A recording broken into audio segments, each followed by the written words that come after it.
Pembicara kita ada 3 orang. Sudah tahu? Belum tahu? Silakan ditampilkan. Yang pertama, Bapak Agung. Beliau mengambil S1 dan S2-nya di bidang psikologi di Universitas Surabaya. Dan pelayanannya menjadi staf perkantas, staf Departemen Konseling. Bapak Direktur kita di Departemen Konseling. Oke, berikutnya Kak Yohanes Agung. Ini dari luar kota, teman-teman ya. Jauh-jauh ke sini untuk kita. Statusnya berpacaran. Siapa pasangannya? Kita lihat nanti ya. Pekerjaannya sebagai penerjemah dan editor pada 2000 sampai 2003, kemudian menjadi staf di Perkantas Solo. Next. Oh, ternyata ini pasangannya. Kak Ivana Asnur. Sekarang menjadi staf mahasiswa di Perkantas Surabaya sampai sekarang. Tuh. Kita mau lihat lebih lanjut, kita mau masuk sesi lebih lanjut, saya langsung aja panggil ke Kak Agung. Serahkan kepada Kak Agung. Tunggu apalagi bagi orang-orang yang sedang mempergumulkan teman hidup dan yang sekarang sudah memiliki pacar. Tentu pertanyaannya adalah apakah ini memang benar ini jodoh saya? Ya, merupakan satu tema yang disukai oleh orang-orang muda sepanjang zaman, gitu ya. Saudara dikasih Tuhan, malam hari ini bicara mengenai finding the will of God, menemukan kehendak Allah. Ya, kenapa sih kita ingin menemukan kehendak Allah? Sebenarnya ujungnya adalah kita itu nggak pingin salah dalam memilih teman hidup. Sekali berpacaran langsung melesat menuju ke dalam pernikahan. Ya, namun sebelum saya akan memberikan materi terlebih dahulu, kita akan diskusi, kita akan menganalisa, ya, suatu lagu-lagu yang dinyanyikan oleh lagu-lagu sekuler di dunia, gitu ya. Apa sih prinsip-prinsip yang dunia katakan di dalam menemukan teman hidup? Oh, teman hidup itu harusnya seperti ini loh, ini cocok ini, jadi istriku atau jadi suamiku. Nanti kita akan compare dengan pengalaman dari 2 kakak-kakak kita, dan nanti kita compare juga dengan bagaimana firman Tuhan berbicara pada malam hari ini. Oleh karena itu silakan siapkan ballpoint, kertas. Anda saya minta mendaftarkan, menuliskan prinsip-prinsip dunia yang kira-kira dapat dijadikan tolok ukur oleh dunia untuk memilih, oh ini soulmate saya, oh ini teman hidup saya. Kita akan lihat tayangan berikut ini.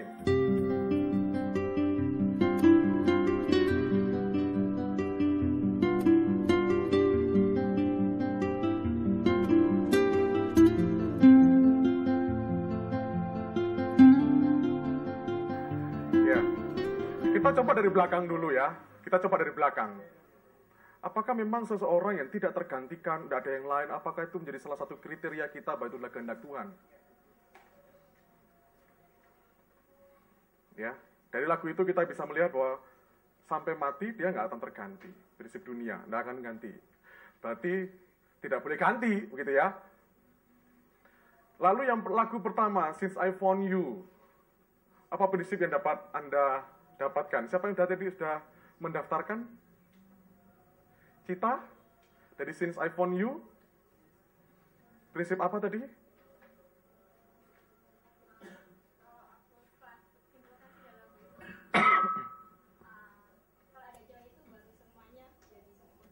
jadi sempurna, brand new ya. Aku berubah menjadi brand new. Jadi kriteria seorang teman hidup yang cocok, yang ini pasti buatku adalah membuat brand new. Ya, kalau kata Stalma itu bikin hidup lebih hidup. Brand new, aku berubah sama sekali. Berarti aku bertumbuh, aku berkembang, tidak stagnan. Lagu kedua tadi, apa tadi ya? Lagu kedua coba. Ada tadi yang sudah menampilkan, yang maksudnya mencatat. Dia ngalami air mata, kesedihan. Lalu ketika laki-laki pasangan itu datang,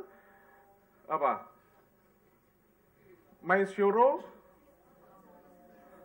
go away, ya, my pain go away. Lagu itu mengatakan, oh teman hidup yang cocok buatku itu yang bisa bikin aku my pain go away, gak pernah sedih gitu ya, selalu bikin ya hidup lebih hidup lagi, ya kira-kira begitu ya, sukacita, senang. Lagu ketiga,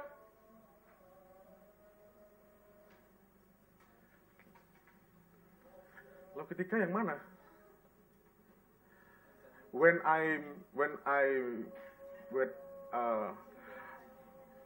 you are strong,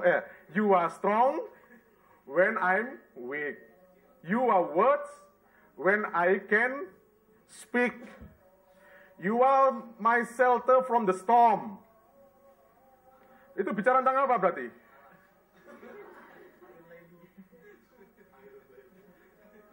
When you are strong when I'm weak.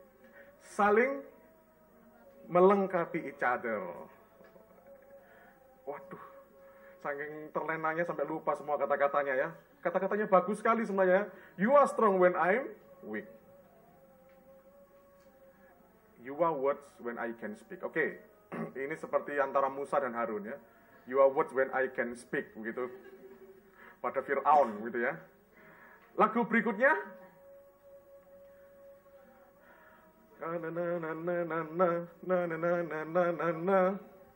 Apa?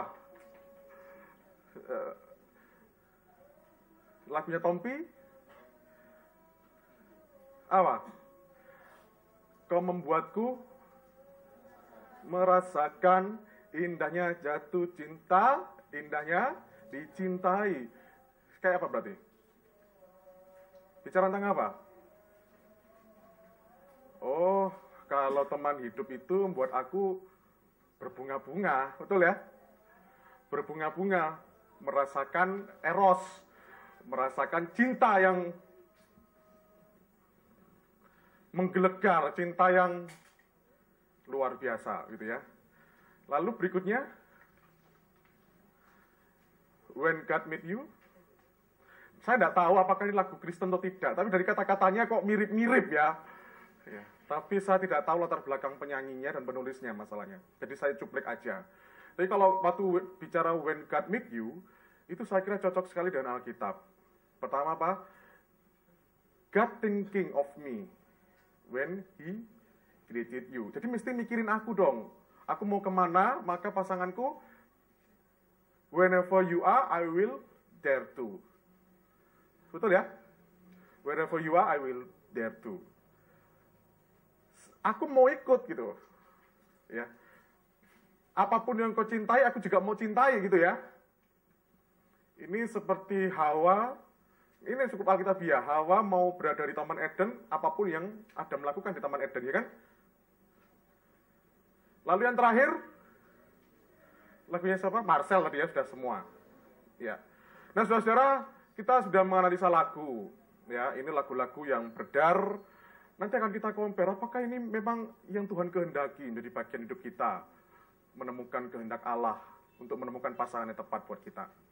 Ya, namun sebelum itu kita akan mendengarkan sharing pengalaman hidup ya dari kakak-kakak kita yang nanti kita tahu apakah mereka sedang berproses atau tidak. Ya, setelah itu mari kita sambut, kita berikan applause untuk Kak Agung Nugroho dan Kak Ivana Asnur Muskanan Vola. Silakan. Ya, silakan duduk. Saudara, kalau Anda lihat cocok nggak mereka tuh ya? Cocok dari segi face? Cocok ya? Ya. Mas Agung datang dari mana aslinya? Saya kelahiran Klaten. Oh, ini. Silakan, kalau ditanya jawabnya pakai ini ya.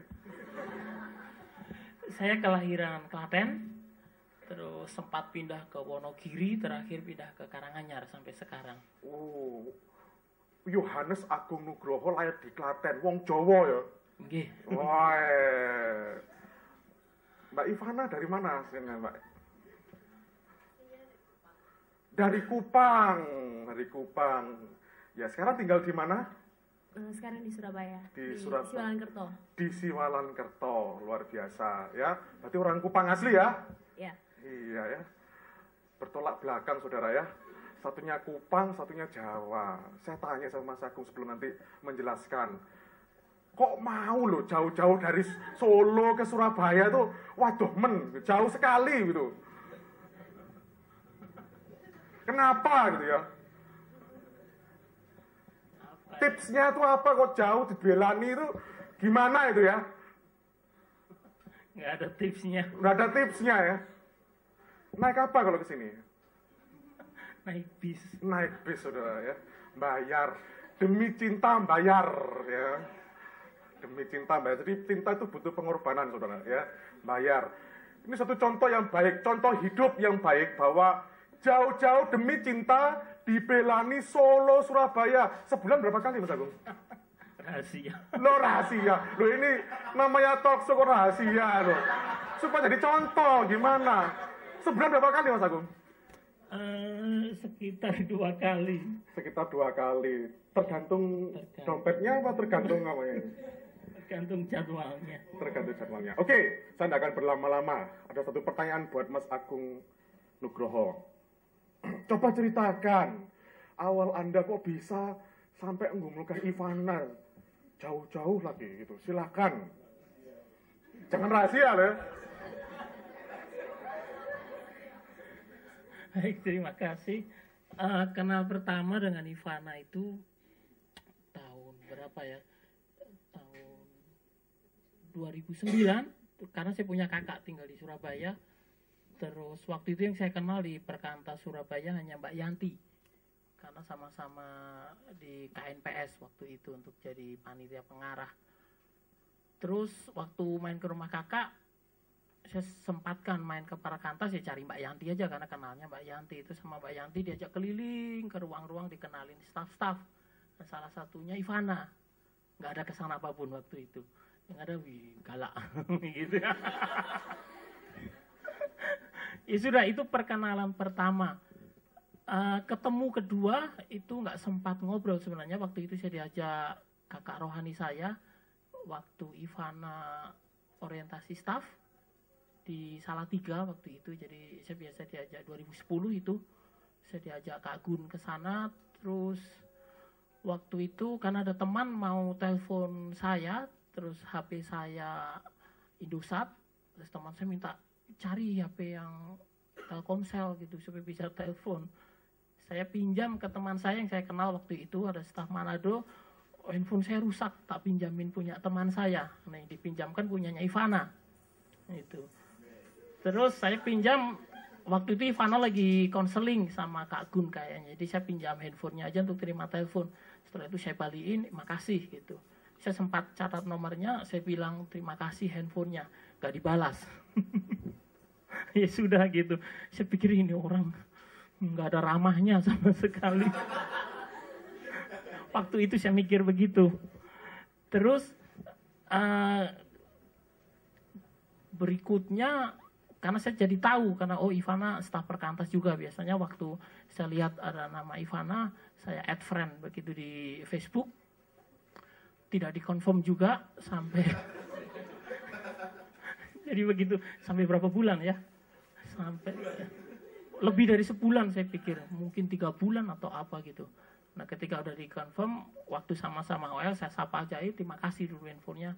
Terus kami, ya udah cerita-cerita biasa. Kalau saya kenal staf Perkantas, pertanyaan situ pertama, kok mau jadi staf Perkantas, gimana pergumulannya? Itu yang saya tanyakan. Nah, bermula dari situ sebenarnya komunikasi itu.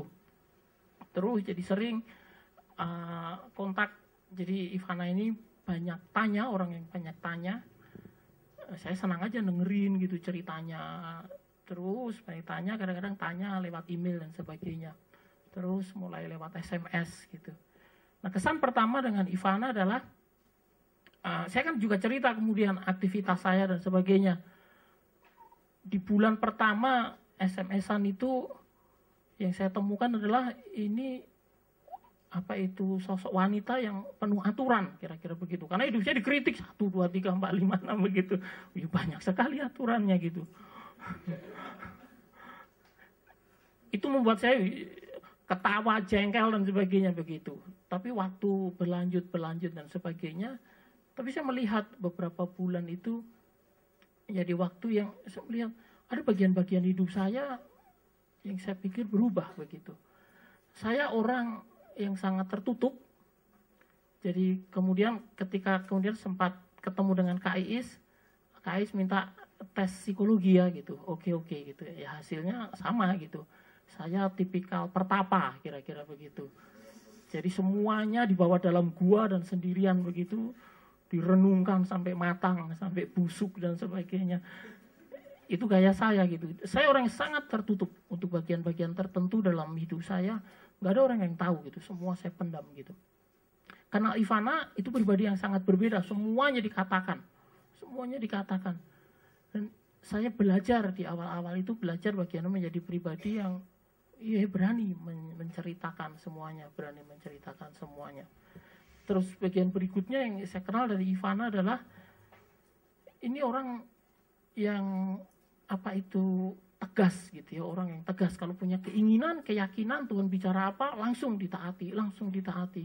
Nah, saya sudah lama jadi staf tapi saya melihat,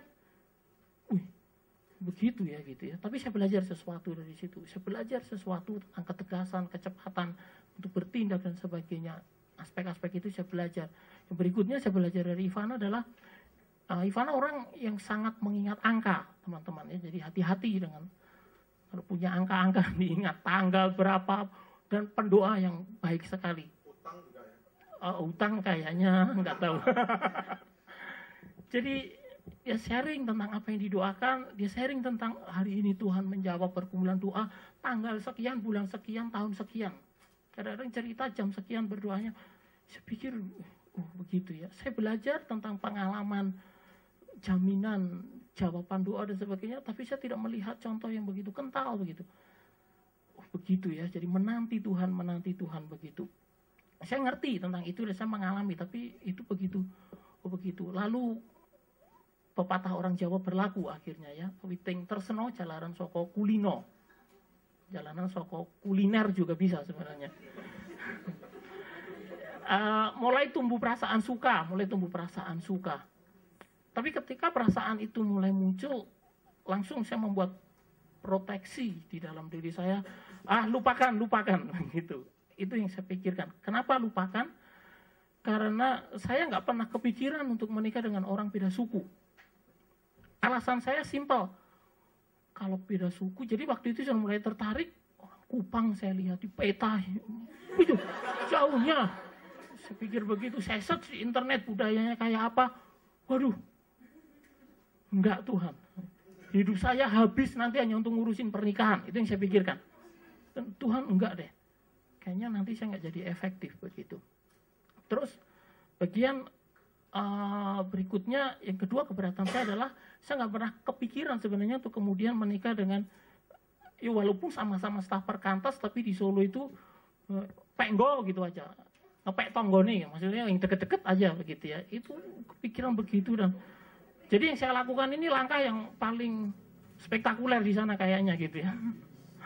Dan itu nggak kepikiran. Jadi Tuhan enggak deh, keberatan enggak gitu. Jadi saya terus bilang enggak gitu. Terus yang saya doakan tentang pasangan hidup memang orang yang mencintai pemuritan gitu, karena saya hidup untuk pemuritan, saya dipanggil untuk mengerjakan pemuritan. Itu yang terus saya pegang begitu. Semakin kenal Ivana, saya melihat pemuritan yang di pola pembinaannya beda gitu ya. Kalau di Solo, di Surabaya berbeda, ada perbedaan-perbedaan. Tetapi ketika saya diskusi dengan Ivana, saya melihat ada benang merah yang dan Ivana ini orang yang haus sekali belajar. Jadi saya kasih materi, kadang-kadang saya telepon itu seperti retreat gitu, saya jadi pembicara, Ivana pesertanya, saya jelasin setengah jam begitu, satu konsep tertentu, lalu dipraktekkan Ivana, saya melihat bagaimana itu dipraktekkan, wah begitu ya. Dan itu, wah, ini orang yang hatinya untuk pemuridan besar sekali, hatinya untuk penginjilan besar sekali.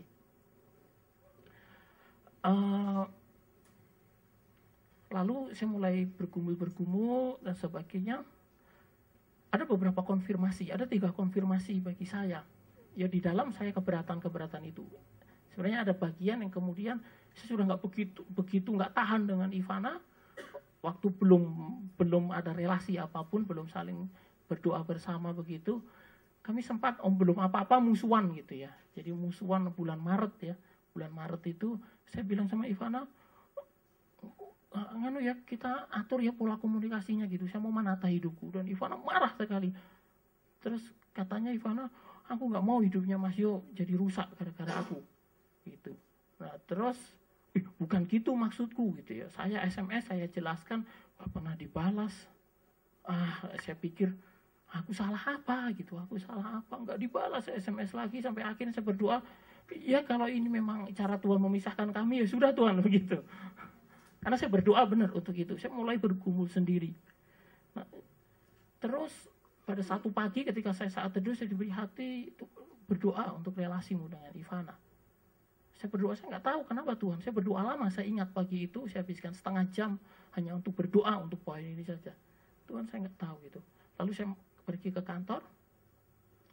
Lalu saya buka email, ada email dari Ivana minta maaf.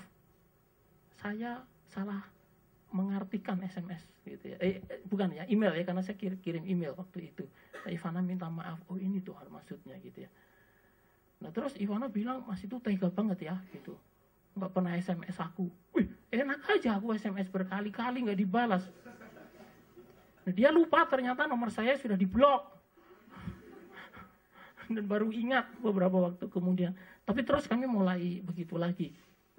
Nah, bagi saya pertama, ketika saya mandi, saya biasanya mandi, kadang-kadang nyanyi-nyanyi, kadang-kadang mikir-mikir apa.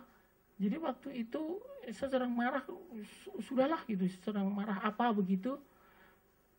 Tapi Ivana itu kan banyak cerita, dan saya pertapa, teman-teman bisa bayangkan, pertapa itu kalau diajak ngomong benci teman-teman ya. Mengganggu aja, kira-kira begitu. Dan Ivana itu banyak tanya, banyak diskusi dan sebagainya. Saya keberatan dengan itu, Tuhan Yesus mengganggu gitu. Tapi ketika saya mandi, seolah-olah Tuhan bicara, lihat semuanya. Lihat bagaimana dengan diskusi itu hidupmu berubah. Lihat itu yang dibutuhkan untuk hidupmu.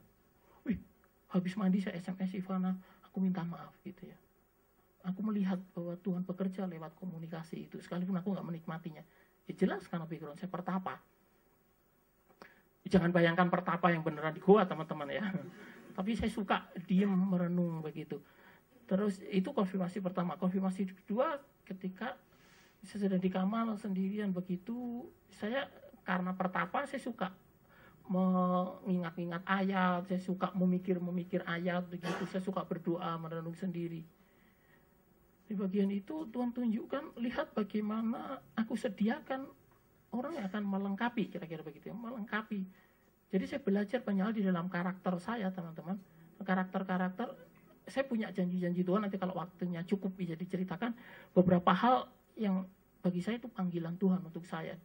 Bertahun-tahun saya suka mencatat itu rangkaian-rangkaiannya. Saya akan mengerjakan pemuridan, saya akan dibawa kemana. Saya melihat sisi-sisi dari kepemimpinan saya, karakter saya dibuka dan dibenahi pada bagian itu. Nah di titik itu saya cerita kepada kakak rohani saya mendoakan orang ini gitu. Nah ketika saya cerita, wah pasti heboh ini nanti gitu, karena sudah orang jauh dan sebagainya begitu ya. Kakak rohani saya bilang,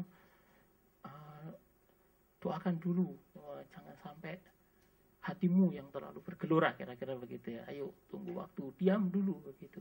Baik gitu ya, baik. Jadi supaya tidak dipengaruhi dengan banyak perasaan, kira-kira begitu. Saya diam, lalu saya mulai mencatat beberapa hal. Saya tanya, apa hal yang harus saya pertimbangkan menurut Mas gitu, saya tanya. Lalu kakak rohani saya memberikan beberapa hal, doakan ini gitu ya, cari tahu ini dan sebagainya. Itu menjadi bagian doa saya, menjadi bagian saya mencari tahu, mengenal begitu, tanpa relasi apapun. Terus keyakinan berikutnya yang sampai di titik itu saya masih ragu sebenarnya, benar nggak ya Tuhan, benar nggak, karena terlalu banyak hal yang bagi saya mustahil begitu. Ada banyak hal yang bagi saya sulit, tidak kepikiran dengan menikah dengan orang yang jauh begitu, tidak kepikiran dengan itu. Bulan Mei, satu pagi ketika saya saat teduh, saya masih ingat sekali dari Yosua 1. Waktu itu Tuhan bilang kepada Yosua, perintahkan kepada bangsa itu dalam 3 hari mereka akan menyeberangi sungai Yordan. Siap-siap mulai hari ini. Lalu Yosua taat saja. Lalu hari pertama orang sudah siap-siap, airnya tidak surut. Karena waktu itu sedang musim hujan, airnya meluap. Hari kedua tidak surut, hari ketiga tidak surut. Saya membayangkan apa yang dipikirkan Yosua tentang Allah. Tuhan, ini benar nggak yang kemarin itu perintahkan itu? Akhirnya nggak surut, ini sudah hari ketiga. Orang-orang sudah disuruh baris, ayo kita akan berangkat. Semuanya sudah baris di depan sungai, akhirnya nggak surut. Lalu Tuhan perintahkan, ayo imam-imam maju. Ketika imam melangkah, akhirnya langsung surut ketika melangkah itu. Saat itu Tuhan bilang, apalagi yang kamu takutkan? Taat dulu. Di titik itu ketakutan saya diangkat. Bulan Mei itu bulan yang saya pribadi menangkap, Tuhan ini perintahmu, baik begitu. Tinggal terus saya melakukan beberapa prosedur. Saya tidak langsung datang ke Ivana, saya datang lagi ke pemimpin rohani saya. Tunggu waktu lagi, melihat beberapa hal lagi dan sebagainya, saya diskusi lagi sampai semuanya tenang, saya doakan lagi dan oke, mantap. Bulan Juli tanggal 8 Juli, saya orang yang bodoh di angka. Tanggal 8 Juli saya datang menemui Ivana, lalu saya menceritakan pergumulan saya mengajak untuk mau nggak berdoa bersama, untuk kalau memang ternyata Ivana juga mendoakan saya gitu, apakah mau saya ajak, kalau mau nggak menguji keyakinan itu sama-sama di hadapan Tuhan. Lalu kami menetapkan waktu, kemudian kami tetapkan sampai bulan Desember waktunya, singkat ceritanya begitu. Bulan Desember kami ketemu lagi, jadi kami mau buat perencanaan. Saya ketemu dengan Kak Ais waktu itu, ketemu dengan Kak Hari, ketemu dengan Kak Gun, kakak rohani saya, meminta saran-saran apa yang perlu direncanakan, apa yang perlu untuk menguji keyakinan itu dan sebagainya. Kami bikin rencana, kami jalani, lalu bulan Desember kami menyimpulkan dan kami jadian sampai sekarang. Terima kasih Kak Agung. Terima kasih. Tepuk tangan untuk Mas Agung Nugroho untuk sharingnya ya. Jadi kurang kencang saudara-saudara ya. Nah, jadi diawali bukan dengan cinta ya. Diawali dengan suatu pengalaman hidup, perubahan ya. Brand new tadi itu ya. Since I Found You kan itu cocok lagunya ya. Kristen Bautista ya. Sekarang pergumulan yang dari lawan jenisnya gitu. Gimana? Kok bisa akhirnya mengiyakan untuk mendoakan pergumulannya sampai kayak tertarik dan sebagainya. Silakan.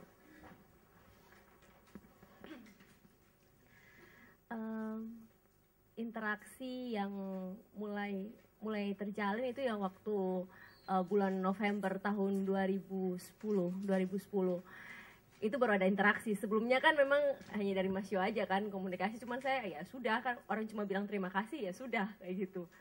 Jadi interaksi saya ingat di sofa di situ ya kayak gitu. Jadi chatting pertama, tapi sebenarnya itu semua dalam rangkaian sejak Juni 2010 saya berkomitmen, setelah selesai orientasi staff saya berkomitmen untuk setahun ke depan, dalam setahun ke depan, bulan 2010 dan 2011, saya akan belajar firman Tuhan untuk 2 bagian, yaitu tentang bagaimana seorang itu melajang dan bagaimana seorang itu yang akan menikah. Kenapa begitu? Karena saya punya pergumulan sendiri untuk mempersiapkan diri untuk menjadi seorang lajang. Kenapa menjadi seorang lajang? Karena saya melihat sebagai seorang staf perkantas, perempuan, sangat sulit jika menikah. Hanya itu saja. Saya membayangkan dengan hidup seperti ini setiap hari, bagaimana kalau punya suami dan dengan peran seperti ini gitu. Jadi saya memutuskan untuk berdoa untuk melajang, dan saya ingin tahu apa sih Tuhan mau bicara apa lewat firman Tuhan. Jadi waktu interaksi pertama dengan Mas Yo itu dalam rentangan waktu saya sedang PA bagian Melajang itu. Jadi interaksi pertama yang saya tahu dari Tuhan adalah akan ada sesuatu yang panjang bersama orang ini. Yang saya bilang adalah jangan macam-macam ya Tuhan, dia terlalu tua untuk saya. Ya, dia terlalu tua untuk saya gitu. Dan itu berlalu begitu saja kayak gitu. Kemudian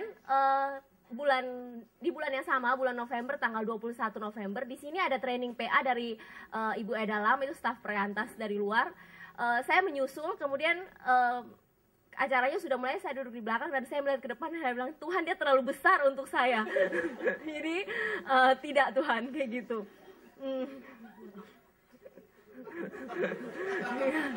Ya, dia terlalu tua dan terlalu besar. Tapi semuanya dijawab gitu, semuanya dijawab. Tapi kalau teman-teman bertanya bagaimana menjawabnya, saya bilang itu perjalanan pribadi dan nanti itu interaksi pribadi bersama Tuhan, kayak gitu. Nanti mungkin Kak Agung akan menjelaskan lebih dalam kayak gitu. Itu interaksi pribadi bersama Tuhan. Kemudian pergumulan yang berikut, keberatan berikut adalah saya tidak mau Tuhan karena saya tidak kenal Dia. Yang saya ajarkan kepada adik-adik saya, yang saya ajarkan kepada orang yang saya bimbing adalah kamu mendoakan pasangan hidup adalah orang yang memang ada di sekitarmu, orang yang memang kamu kenal, bukan mendoakan orang yang kamu tidak pernah kenal. Bagaimana bisa kayak gitu? Dan saya tidak kenal Dia Tuhan. Sejak berdoa seperti itu, saya mulai mengalami banyak keanehan. Saya bisa tahu dengan tepat saat ini Mas Yo tuh sedang kenapa dan butuh apa. Dan itu berkali-kali saya konfirmasi, Mas lagi kayak gini dan kayak gini ya. Jadi itu akhirnya yang rasanya sangat mengganggu kayak gitu. Dan sampai akhirnya semua keanehan itu saya ceritakan ke Kak Iis waktu itu. Dalam perjalanan pulang dari Jogja, saya ingat itu bulan Februari, saya ceritakan Kak Iis, Kak saya mengalami seperti ini dengan orang ini kayak gitu. Terus Kak Iis ngomong, staf perkantas ya? Iya, staf perkantas. KTP sama siapa? Sama Mas Gun. Oke, kamu hubungi Mas Gun. Jangan-jangan orang itu punya suatu ilmu tertentu kayak gitu. Ya itu, jadi akhirnya saya langsung, karena saya biasa mencatat apa yang saya doakan dan saya bisa mencatat apa yang menjadi keanehan. Jadi sangat mudah bagi saya untuk punya data itu. Jadi saya langsung ketik aja semua yang saya email ke Kak Gun. Terus Kak Gun ngomong kayak gini, Kak Gunawan itu kakak rohaninya Mas Yo, tapi bukan dalam konteks itu karena Kak Gunawan memang concern dalam bagian seperti itu ya. Dan Kak Gunawan mentor saya waktu orientasi staff 2010. Kemudian Kak Gunawan mengatakan bahwa doakan Ivana, dan ketika bagian itu terjadi, berdoa dan minta Tuhan untuk menguduskan kamu. Karena itu si jahat pun bisa memakai hal itu untuk berbicara. Dan satu hal lagi, minta supaya itu pun terjadi untuk orang yang kamu pimpin. Bukan hanya terjadi untuk Mas Yo, tapi terjadi untuk orang yang kamu pimpin. Dan ya saya melakukannya. Dan ya itu terus terjadi untuk Mas Yo, dan itu terus terjadi untuk orang yang saya pimpin, kayak gitu. Jadi saya bisa tahu apa kebutuhan orang ini, kayak gitu. Tapi itu semua karena saya berdoa, kayak gitu. Kalau orang yang tidak saya doakan, itu tidak akan pernah terjadi, kayak gitu. Jadi saya mengambil kesimpulan bahwa ya apa yang memang saya minta dan memang itu tepat sesuai dengan kehendak Tuhan, ya itu memang terjadi. Tapi di retreat yang memang Kak Iis sampaikan itu, di momen itu, momen pertama kali saya mendoakan Mas Yo sebagai pasangan hidup. Sebelumnya kan seperti tawar-menawar sama Tuhan, saya nggak mau karena ini, saya nggak mau karena ini. Jadi momen itu kenapa begitu? Ada satu peristiwa yang mana saya bilang ini pengalaman pribadi. Ini sangat personal, tapi saya berani berbagi kepada teman-teman. Kenapa saya berani berbagi? Karena untuk membuktikan bahwa Tuhan itu Allah yang sanggup untuk mengajarkan caranya, menuntun kita, untuk mengajarkan apa yang sebenarnya Dia mau sampaikan untuk kita. Saat itu Kak Iis sedang berbaring di satu tempat tidur, saya di satu tempat tidur, dan tiba-tiba di dalam hati saya mendengar ada orang yang menyanyi lagu Yesus Kami Puja. Itu sangat kuat dan saya belum pernah mengalami itu.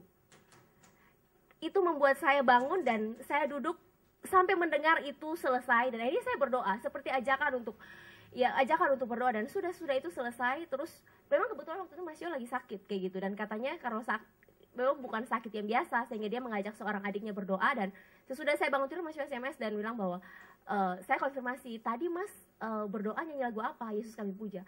Saya bilang, Tuhan ini apa? Kayak gitu. Ini apa Tuhan? Semua keberatan saya sudah Tuhan jawab. Tapi satu hal yang belum Tuhan nyatakan, firman Tuhan sendiri yang memang semua orang itu bisa tahu, cara yang memang menjadi panduan bagi semua orang. Kenapa begitu Tuhan? Karena saya punya banyak adik KTB, saya punya banyak orang yang saya pimpin, banyak orang yang memang kepada mereka saya harus pertanggungjawabkan hidup saya. Apa yang harus saya katakan pada mereka? Saya butuh tuntunan firman Tuhan. Besoknya Kak Iis berbicara dan dari situ Kak Iis bicara tentang Yesus berjalan di atas air, kemudian Simon Petrus datang dan ketika Simon Petrus jalan, dia bisa, kemudian dia jatuh dan Yesus mengatakan bahwa, mengapa kamu bimbang hai orang yang kurang percaya? Saya seperti, oh Tuhan, kenapa semua ini sudah ada tapi kenapa saya bimbang? Mulai hari itu, 25 Februari 2011, saya mendoakan dia sebagai pasangan hidup dan dia belum mendoakan apa-apa kayak gitu. Masih dengan, ya saya berdoa sendiri kayak gitu, berdoa sendiri, bergumul sendiri bersama Tuhan. Itu terus terjadi, Tuhan terus mengonfirmasi dan saya terus bisa tahu apa yang terjadi dengan dia. Sampai akhirnya bulan Maret kami bertengkar karena hal itu kayak gitu. Bertengkarnya karena hal itu, bertengkarnya karena saya terus mengonfirmasi dan dia merasa kok kamu bisa seperti itu, sepertinya saya terlalu mengganggu hidupnya Mas Yo kayak gitu. Dan Mas Yo merasa bahwa kami harus mengatur komunikasi. Saya bilang bahwa untuk apa harus mengatur komunikasi sementara kita belum berpacaran kayak gitu. Bukan berpacaran, kita tidak ada relasi yang ini, jadi tidak perlu mengatur komunikasi. Akhirnya ya, dalam kondisi marah akhirnya saya langsung blokir nomornya dan saya lupa apa yang saya lakukan dalam kondisi marah. Ya, akhirnya selama bulan April dan sesudah bulan April pun saya bisa SMS email minta maaf karena saya punya seorang sahabat doa, Kak Yogi, kayak gitu. Kak Yogi yang tanya, "If gimana sama Mas Yo?" gitu. Aku bilang, orangnya gini. Nah, gak mungkin If, gak mungkin Mas Yo tuh orang kayak gitu. Baca emailnya. Terus dengan itu 18 April saya ingat. Kak Yogi bukan If, bukan Mas Yo itu orang Jawa dan dia orang Jawa Tengah. Jadi tidak akan seperti kamu kayak gitu. Jadi ini manfaatnya sahabat kayak gitu. Dia kenal saya, dia kenal Mas Yo gitu. Jadi tidak akan seperti kamu kayak gitu. Jadi apa yang harus saya lakukan? Kamu perlu minta maaf. Saya minta maaf kayak gitu. Ya kamu harus melakukannya karena kamu salah kayak gitu. Ya udah, email minta maaf dan sudah itu konfirmasi dan akhirnya saya berusaha melihat ada apa ini Tuhan. Saya buka handphone, lihat semuanya settingannya. Setelah lihat di spam box ternyata semua SMS-nya ada di spam box. Jadi ya itu. Terus tapi ya kami terus kembali berkomunikasi tapi belum terjadi apa-apa. Sampai momen IARC di Singapura itu 7 hari kami bersama dan di sana sebelum berangkat saya bilang bahwa Tuhan ini adalah momen di mana kami bersama pertama kali dalam waktu yang panjang. Tuhan mau apa kayak gitu. Sampai mau hari terakhir selalu datang duduk bersama tapi tidak pernah mengatakan apa-apa kayak gitu. Jadi ya Tuhan, orang ini sangat diam dan mencegah tapi dia selalu datang duduk bersama kayak gitu. Sampai akhirnya ini satu malam sebelum malam terakhir besok saya duduk sendiri di ruang makan. Terus saya juga bilang bahwa apakah semua yang saya dengar selama ini salah Tuhan? Apa saya salah dengar dan salah mengambil kesimpulan? Kok sudah sampai segininya dan tidak pernah ada momen bersama, kok nggak pernah ngomong kayak gitu. Tapi selalu datang kayak gitu. Tiba-tiba seorang staf perkantas Thailand datang dan cuma ngomong sama saya, "Ivana, Tuhan itu Allah yang tidak pernah ingkar janji." Saya tanya, "Kenapa kamu ngomong kayak gitu?" Dia bilang bahwa ya saya harus mengatakannya padamu bahwa Tuhan itu Allah yang tidak pernah ingkar janji. Yaitu kembali menguatkan. Kemudian akhirnya itu berjalan, itu bulan Mei. Sesudah bulan, waktu saya balik dari Surabaya, balik lebih dulu ke Indonesia. Kemudian hari berikutnya baru rombongan dari Jawa Tengah. Setelah di Indonesia baru Mas Yo SMS pertama kalinya, "Van, aku kangen sama kamu." Terus aku bilang, "Apa? Berani-beraninya ngomong kayak gitu?" Kita tidak ada relasi apa-apa ya. Terus Mas Yo ngomong, "Aku tuh berjuang ya untuk ngomong kayak gini. Maksudnya tuh untuk bisa mengungkapkan ini kayak gitu." Nanti aku jelasin ya, aku bilang ya aku menghargai itu. Tapi tolong ini tidak ada relasi apa-apa. Jadi tolong dibatasi kayak gitu. Itu awal bulan Juni, 8 Juni Mas Yo menyatakan bahwa saya mendoakan kamu dan saya tahu kamu mendoakan saya. Ya sudah, pembicaraannya sampai selesai habis itu. Tapi saya terus berdoa begini. Satu hal yang saya doakan adalah yang saya tahu KKPA-nya Mas Yo itu, Kak Gunawan itu sangat ketat di dalam memilih pasangan hidup adik-adiknya kayak gitu. Maksudnya untuk bilang iya tuh ketat kayak gitu. Jadi saya bilang, saya percaya kalau memang ini Tuhan. Saya bukan mau menguji Tuhan, tapi saya minta bahwa ini semua pasti dari Kak Gun akan baik kayak gitu ketika ini semua berjalan, memang ini dari Tuhan dan memang ya bisa berjalan dengan baik. Ya saya kaget aja kayak gitu Kak Gun bisa menyetujuinya, padahal saya bukan adik PA-nya Kak Gun kayak gitu, bukan hasil binaan Solo kayak gitu. Dan akhirnya tanggal 8 Juli ya kami berdoa bersama. Sangat menarik sekali. Anda cukup terinspirasi, saudara-saudara. Kalau saya coba sebelum masuk tanya jawab ya, kalau saya simpulkan dari mereka ini profil ya, dari perbincangan mereka, pertama, ternyata Tuhan itu berbicara. Sangat jelas dalam pergumulan mereka, Tuhan berbicara secara pribadi. Baik dalam pengalaman Ivana maupun pengalaman dari saudara Yohanes. Secara pribadi, konfirmasi yang nampaknya aneh, tapi Tuhan tetap berbicara. Dan yang kedua, Tuhan berbicara karena mereka adalah, pertama kali syaratnya adalah mereka adalah sama-sama orang yang mencintai Tuhan. Mereka bisa menemukan kehendak Tuhan karena mereka sama-sama menjadi orang Kristen yang sungguh-sungguh di hadapan Tuhan. Kalau saat tadi dari Mas Yohanes, ya dalam pergumulannya yang pertama ada perubahan, ya dia menemukan apakah ini cocok dengan saya. Pertama kali mengubah hidup saya. Saya semakin bertumbuh dalam hal karakter, dalam hal pertumbuhan rohani. Itu konfirmasi pertama. Konfirmasi kedua, munculnya rasa cinta, saudara ya. Rasa cinta ini bukan hal yang dosa, saudara ya. Ya, kalau memang bukan kehendak Tuhan, nampaknya tidak mungkin muncul rasa cinta, begitu ya. Sulit ya. Muncul rasa cinta. Yang ketiga, ternyata Tuhan berikan konfirmasi melalui firman-Nya. Ya, ternyata firman Tuhan berbicara dalam hidup Mas Yohanes. Dan yang ketiga, keempat, dalam menemukan kehendak Tuhan, ternyata dia juga melibatkan orang-orang yang lebih rohani, kakak-kakak rohani, gitu ya, orang-orang yang lebih berpengalaman, gitu ya. Dan kalau dari Ivana, kalau dalam proses menemukan kehendak Tuhan, yang pertama dia terbuka dulu sama pimpinan Tuhan, nggak nyekat Tuhan dulu atau nggak maksa Tuhan. Dari mana? Tuhan, aku melajang atau tidak? Dia cukup terbuka dulu sama Tuhan, terbuka pada pimpinan Tuhan. Itu yang pertama yang dapat kita pelajari, ya. Dan yang kedua, dia sungguh-sungguh ingin menemukan itu di dalam firman Tuhan dari Alkitab. Dan yang ketiga, banyak konfirmasi Tuhan sekali lagi berbicara secara pribadi. Dan yang keempat, ada konfirmasi dari orang-orang yang rohani. Dan juga tadi ada konfirmasi dari teman rohani ya, sahabat doa. Ternyata sahabat doa bisa menjadi cara Tuhan mengkonfirmasi. Ya, ini kok dari pengalaman mereka berdua ya, kesimpulan-kesimpulan bisa kita ambil dan akhirnya mereka berproses. Yakin ya sampai sekarang? Loh, pertanyaan saya, sudah digumulkan Tuhan berbicara, yakin? Oh, kalau nggak yakin nggak mungkin di sini, ya.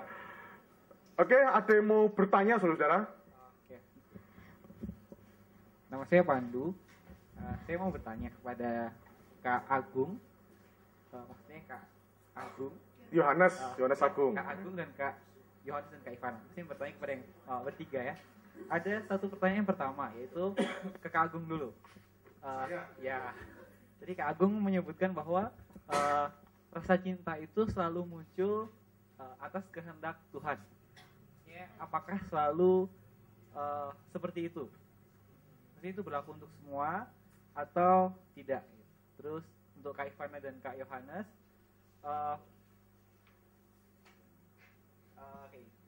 ini kan masih perjalanannya masih panjang, ya Kak. Saya nggak tahu kapan kakak akan nikah, tapi apakah dalam perjalanan ini ketika menemukan ketidakcocokan gitu, yang sangat mencolok mungkin, apakah hubungannya ini cukup kasar sih maksudnya, apakah bisa break up gitu? Break ya? Ya. Break sementara. Sudah? Ya, sudah. Oke, pertama kan untuk saya. Nanti akan saya jawab setelah sesi ini ya. Jadi setelah kan sesi ini saya yang akan memberikan pemaparan, nanti akan saya jawab tentang rasa cinta itu. Silakan tentang break dan konflik yang terjadi. Jadi salah satu pertimbangan di dalam ketika mendoakan sendiri, sebenarnya kalau teman-teman lihat di dalam makalah, itu ada 3 poin untuk memulai. Ada perasaan, lalu ada pertimbangan logis. Pertimbangan logis itu kriteria, terus yang terakhir pimpinan Tuhan. Di dalam pertimbangan logis itu tentu saja setiap kita itu punya idealisme tertentu begitu. Ya punya bayangan-bayangan tertentu yang kita ingini. Tetapi selama itu menjadi aspek sekunder di dalam kriteria itu, berarti salah satu pengujiannya sebenarnya adalah apakah saya kemudian rela untuk menanggung keberatan dalam aspek sekunder itu. Jadi kami sama-sama punya keberatan dalam aspek sekunder. Ya pertama-tama ketika bergumul sendiri, oke Tuhan, tampaknya sanggup menanggungnya. Tapi terus kemudian ketika bergumul bersama-sama di dalam doa, dari bulan Juli sampai bulan Desember kami kenal jadi lebih dekat, dan ternyata ada hal baru, dan keberatannya tambah banyak begitu. Dan lalu yang berikutnya, salah satu kalau di dalam pengalaman kami, salah satu konflik terbesar adalah saya orang yang cenderung diam. Ya, kalau ada apa-apa saya diam, saya pendam sendiri. Ivana kalau ada apa-apa cenderung langsung diomongkan. Dan kadang-kadang karena nggak tahu apakah ini budaya dari Indonesia Timur atau apa, keras ngomongnya begitu ya. Dikit-dikit marah bagi saya begitu. Bentar-bentar marah. Itu konflik, kami konflik di situ. Tetapi perjalanan waktu itu membuat kami belajar menemukan pola komunikasi. Oh, sebenarnya yang dimaksud begitu. Oh, Ivana mesti belajar lebih lembut, saya mesti belajar lebih terbuka dan cepat untuk ngomong. Begitu. Terus yang kedua, pola penyelesaian ketika bertengkar. Jadi, boleh diceritain ya. Kalau kami soal aib soalnya. Jadi bulan Desember kami jadian, lalu kami janjian sama Kak Iis besok paginya begitu ya. Malamnya itu kan saya tinggal di rumah kakak. Ivana waktu itu ke Malang, terus pulang dari Malang karena ketemu sama tim apa? Tim drama untuk KRB kayaknya ya. Nah, itu terus pulangnya malam, boleh nggak aku jemput di terminal waktu itu? Saya pikir sekali-sekali aku jemput kamu. Boleh, beneran ini bisa gitu. Tapi kemudian saya sudah ngatur waktu saya dengan kakak saya, tapi ternyata kakak saya itu molor waktunya. Saya diajak makan malam dulu dan waktunya nggak sempat. Ivana marah besar. Pertimbangkan kembali untuk besok kita nggak usah tes, ketemu Kais nggak jadi. Aduh mati aku begitu. Itu langsung meledak begitu rupa. Nah jadi di awal ketika kami jadian itu meledak pertengkarannya gitu. Saya minta maaf, di sisi mana saya salah, biasanya saya akan bilang begitu. Lalu saya akan ngomong, oke, saya akan belajar bagian-bagian itu gitu. Setelah emosinya Ivana tenang begitu, saya langsung, lalu giliranku biasanya ngomong, saya jadi ngomong sebenarnya begini. Nanti gilirannya Ivana minta maaf ke saya. Nah, itu pola penyelesaian konflik kami. Gitu ya. Kami sedang belajar sekarang, Ivana sedang belajar untuk tidak langsung bereaksi begitu, itu polanya. Jadi kalau bertengkarnya sampai membuat break hubungannya, nggak tahu nanti kapan-kapan tak ceritain dulu kalau udah lama apakah itu terjadi gitu. Tapi kayaknya enggak, karena kami berjuang untuk kalau ada masalah cepat sesegera mungkin, kalau emosinya sudah down dibicarakan gitu. Kami selalu begitu dan biasanya diakhiri dengan kami berdoa, ya, membawa kesalahpahaman itu di hadapan Tuhan. Itu pola yang kami sedang belajar untuk membangunnya. Oke, ada teman? Ya, jadi kesimpulannya bisa konflik, tapi yang penting adalah komunikasi dan cara menyelesaikan, gitu ya. Perbedaan karakter tuh pasti ada, mau sempit, mau lebar, silakan gitu. Tapi yang penting adalah komunikasi dan cara penyelesaian. Ada satu lagi yang mau bertanya kepada mereka, mengingat waktu. Iya, Pak Yohanes. Saya Yohanes, saya mau tanya, ini kok kayaknya hubungannya, relasinya itu seperti struktural begitu ya. Saya ingin tanya, apakah tidak ada bumbu-bumbunya seperti ngambek, terus rayuan-rayuan seperti itu? Terima kasih. Jadi jangan salah, hasil tes psikologi saya mengatakan saya orang yang romantis. Jadi ada itu, cuma nggak diceritain di sini. Ada ngambek, ada apa ungkapan kasih kali ya. Ya ada, pokoknya saya masih pria normal pokoknya. Maksudnya itu Pernah ndak wis kuliner bersama, nonton bersama, kok nampaknya belajar PA terus, cari kehendak Tuhan, gitu maksudnya itu ya. Konfirmasi, diskusi, tanya Kak Hari, tanya Kak Is, struktural banget gitu ya. Maksudnya dia tuh ada ndak jalan-jalan, wisata kuliner, belanja di mall gitu maksudnya, coba. Ada, kami lakukan itu juga gitu ya, kami lakukan itu juga. Oh ada. Kami jalan ke mall, kami Ada jalan ke ternyata pasar ya. malam. Ternyata mereka nih real pasangannya normal gitu ya. Suka makan apa biasanya? Makan yang banyak kalau saya. Saya suka makanan yang ada bumbu kacangnya. Mulai dari sate ayam, gado-gado gitu saya suka. Kalau Ivana? Suka yang panas. Contohnya?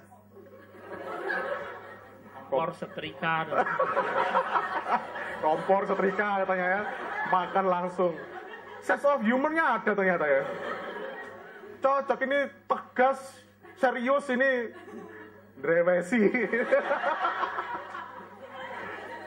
Emang begitu ya, komplementer saudara ya. Menjengkelkan. Menjengkelkan, nggak apa-apa. Besar menjengkelkan ini. Emang orang-orang besar menjengkelkan saudara. Berarti saya berarti maksudnya. Ya, sudah begitu. Ya, saudara-saudara berikan lagi aplaus untuk mereka. Terima kasih Saudara Yohanes dan Saudara Ivana. Terserah Anda ya mau duduk di sini atau tetap di sana juga boleh. Mau kembali ya. Tadi kita sudah lihat dari lagu, kita akhirnya sudah lihat dari proses menggumulkan sampai akhirnya berpacaran. Kita tidak tahu endingnya. Iya kan? Nah, yang sudah mengalami ending kan saya. Ya, jadi dari lagu dunia ngomong apa, orang Kristen yang berproses gimana, nah sekarang waktunya endingnya. Saya akan tampilkan beberapa slide. Nah, ada yang menarik dari halaman pertama ini, apa saudara? Apa yang menarik? Tulisannya, warnanya, gambarnya. Apa yang Anda lihat dari gambar tersebut? Apa gambarnya? Orang perempuan dipeluk. Ini bukan tembok ya, aslinya karena pecah. Ini word of God. Ini Alkitab sebenarnya, cuman karena pecah nggak jadi saudara ya. Jadi ini sebenarnya Alkitab. Lalu ini laki-laki sebenarnya saudara, memeluk perempuan. Match enggak dengan judulnya? Finding the Will of God. Muncul daripada prinsip nilai firman dan ketemu. Marilah kita menemukan teman hidup sumbernya dari satu saudara, yaitu firman Allah. Jangan kepada yang lain gitu ya. Next. Nah saudara-saudara, kalau kita bicara menemukan kehendak Allah, harus dimulai dari hal yang sangat sederhana. Kita tidak mungkin mengetahui kehendak Allah kalau pertama kali motivasi kita salah, saudara. Di dalam Yakobus berbicara adalah kamu tidak menerima apa-apa karena kamu salah berdoa. Karena yang kamu minta adalah untuk kepentinganmu, untuk hawa nafsumu. Maka supaya kita bisa benar-benar tahu kehendak Allah, yang pertama harus kita lakukan adalah kita memurnikan hati nurani, kita memurnikan motivasi kita. Motivasi yang pertama diinginkan Tuhan, memuliakan Allah, bukan diri, saudara. Ya, bukan kepentingan diri, tapi kepentingan Tuhan. Ya. Tadi Mas Yo bilang, waduh orang Kupang bicara pernikahan mahal. Nggak jadi, itu kepentingan diri, saudara. Mbak Ivana tadi bilang apa? Gede, menjengkelkan, ya. Itu semua berbicara dengan kriteria diri. Tapi apa sekali lagi Tuhan berbicara, tetap jalan, saudara. Karena apa? Karena Tuhan punya rencana dalam hidup mereka. Yang perlu dilakukan adalah untuk kemuliaan Tuhan. Kita punya kriteria masing-masing kan? Aku kepingin orang yang kalau perempuan itu yang body gitar langsing, ya kan? Yang putih, tinggi semampai. Kalau laki-laki yang tinggi, atletis, ya kan? Lalu bentuk wajahnya kayak kotak, kayak orang Eropa, nggak bulat seperti saya. Saya tidak termasuk hitungan kriteria perempuan-perempuan, sudah. Ya. Dari ujung rambut sampai ujung kaki, tidak satu pun kriteria masuk dalam diri saya, ya. Tadi udah sebut gede menjengkelkan, sama ya. Gede dan menjengkelkan, saudara. Kadang-kadang kita punya kriteria tersendiri. Di dalam pengalaman hidup saya, Saya suka cewek putih, saudara. Ternyata dapatnya apa, saudara? Ya ngomong hitam kok ya kenemenan gitu ya. Sawo matang. Lebih halus gitu ya. Saya dulu kepingin kalau bisa sama-sama dari kuliah satu visi, apa sih, bukan satu visi apa, sama-sama dari pelayanan mahasiswa karena saya dulu lahir daripada pelayanan mahasiswa. Dapatnya dari siswa, pelayanan siswa. Tidak pernah saya pikirkan, ya, memuliakan Allah itu yang pertama, saudara. Yang kedua, terbuka terhadap pimpinan Allah dan bersedia taat, gitu ya. Kadang-kadang kita berdoa, Tuhan berikan jodoh pada saya. Itu sebabnya kadang-kadang banyak konsultasi, Kak, katanya Tuhan berbicara, tapi kenapa saya nggak denger? Kenapa kok rasanya buntu? Langit-langit tuh kayak natap tembok. Karena waktu kita berdoa teman hidup, sudah ada batasan-batasan. Ya kan? Mereka udah batasan-batasan kan? Nggak mau yang gede, lebih lusuk. Makanya dulu, seandainya saya dalam zamannya si Ivana, saya mungkin nggak kepilih juga, saudara ya. Mas Jonas lebih ganteng daripada saya. Ya. Lebih proporsional. Pertama. Taat. Tadi Ivana memberikan satu contoh, Tuhan aku terbuka, mau lajang atau menikah. Nah pada saat itulah Tuhan akan bicara, saudara.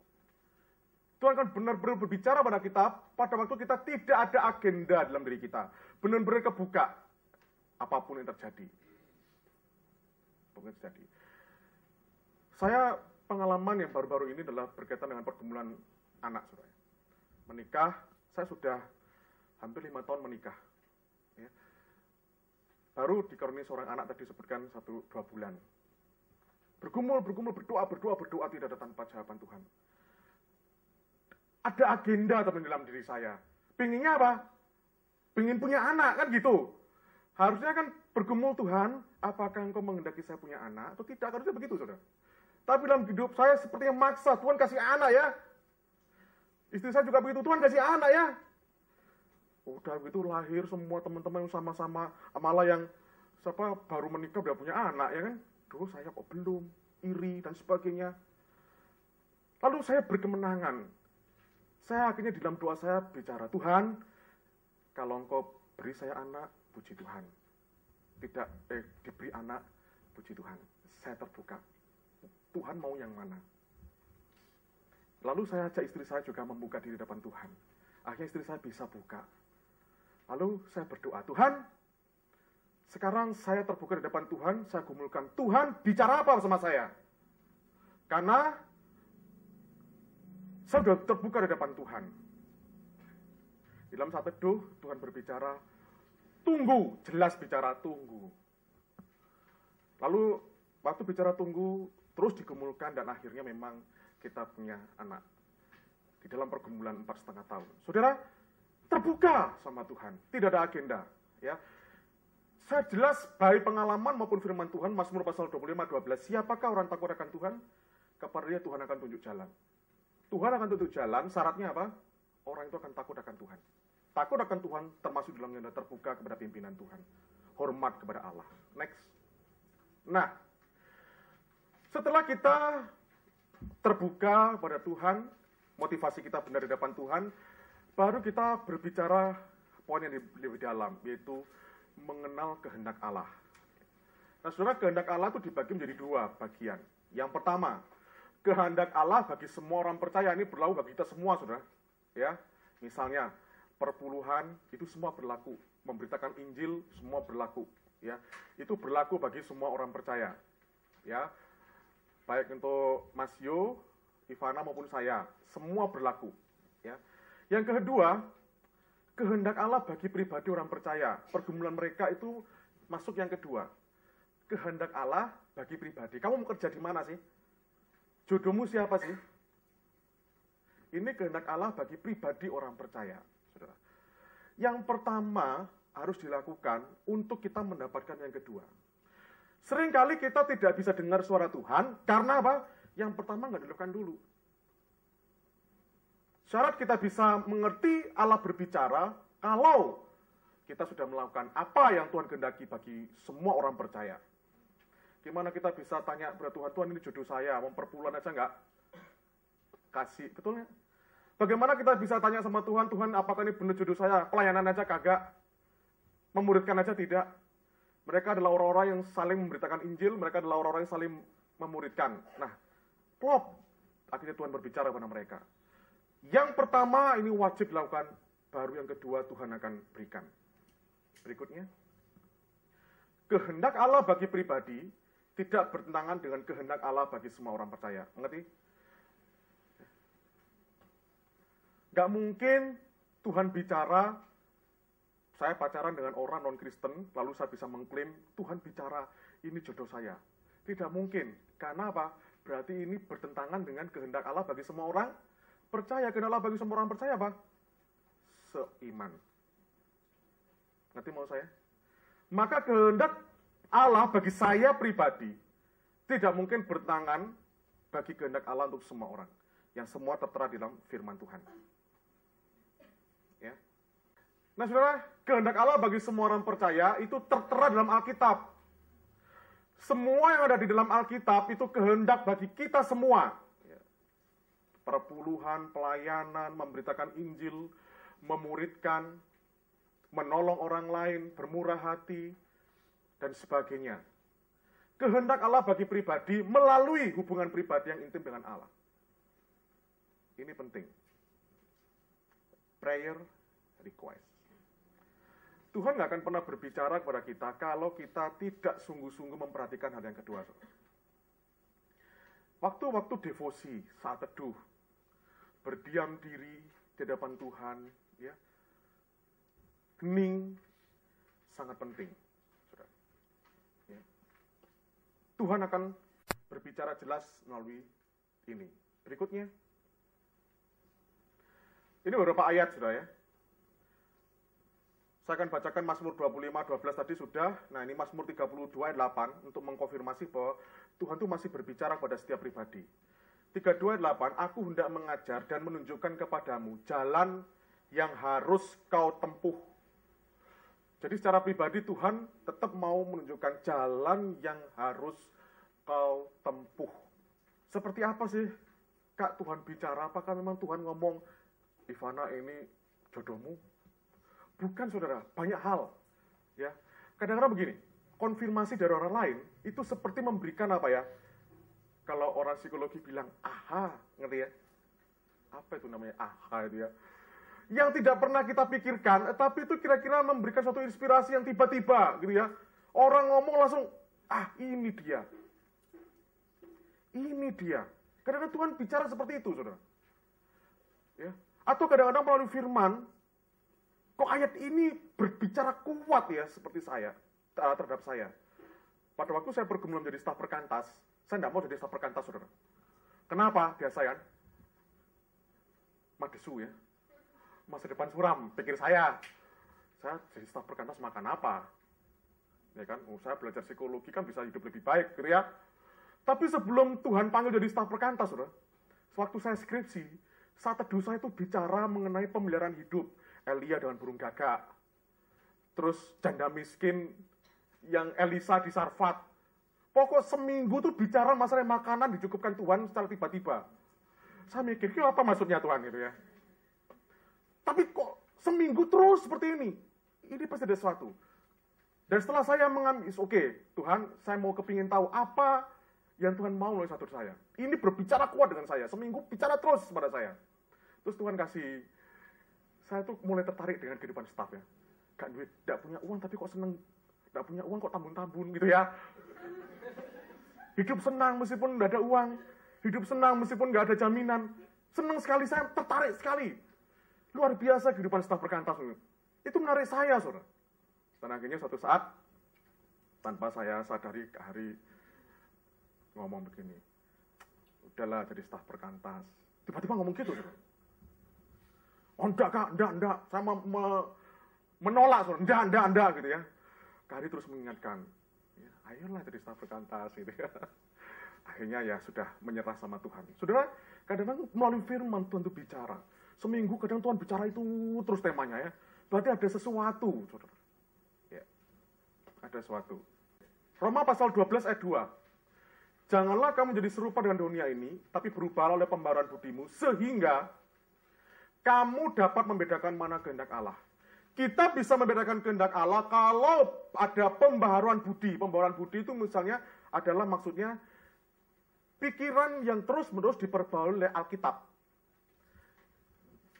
Kita bisa masuk kepada momen ini kalau syaratnya satu, intim dengan Alkitab. Kalau nggak pernah intim, saat teduhnya lobang-lobang, ya, kehidupan devosi, naik turun, jelas Tuhan akan bicara pada Anda, sampai kapanpun Tuhan akan pernah bicara sama Anda, saudara. Ini syarat mutlak, saudara. Pembaruan budi, baru bicara mana kehendak Allah, yang baik, yang berkenan, jaminan terakhir, sempurna, nggak salah. Allah membimbing setiap orang takut akan dia menemukan jodoh, ya. Jadi jangan khawatir saudara, Tuhan tuh akan bimbing. Contoh kasusnya siapa? Abraham.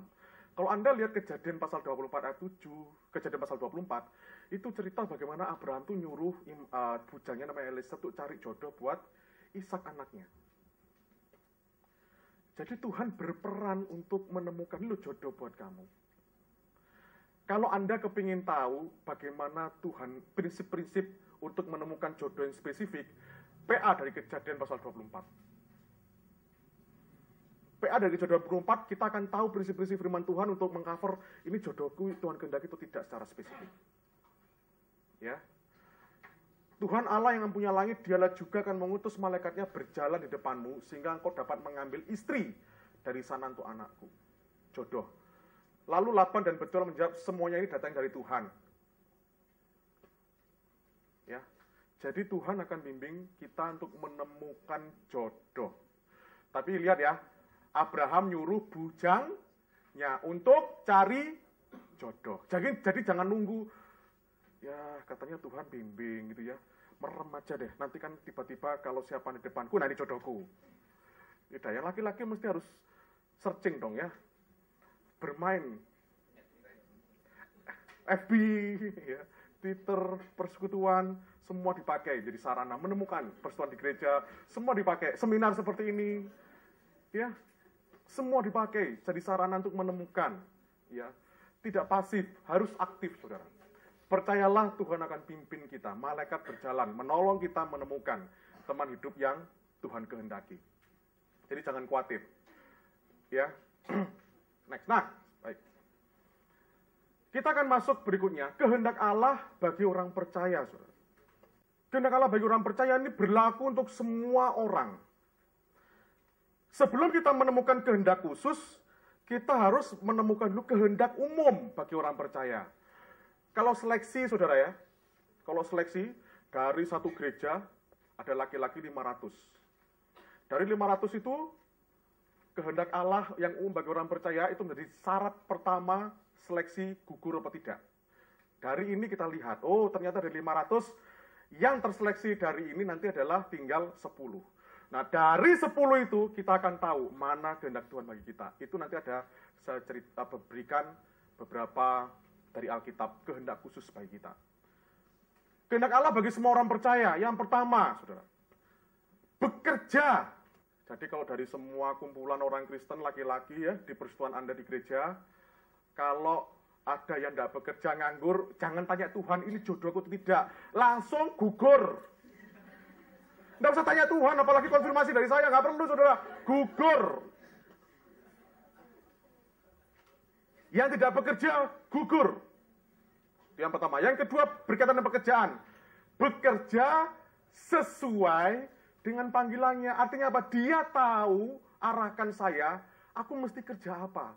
Jadi kalau ada menemukan di antara sekian orang percaya, 5 kali pindah kerja, nggak usah tanya saya. Langsung coret, gugur.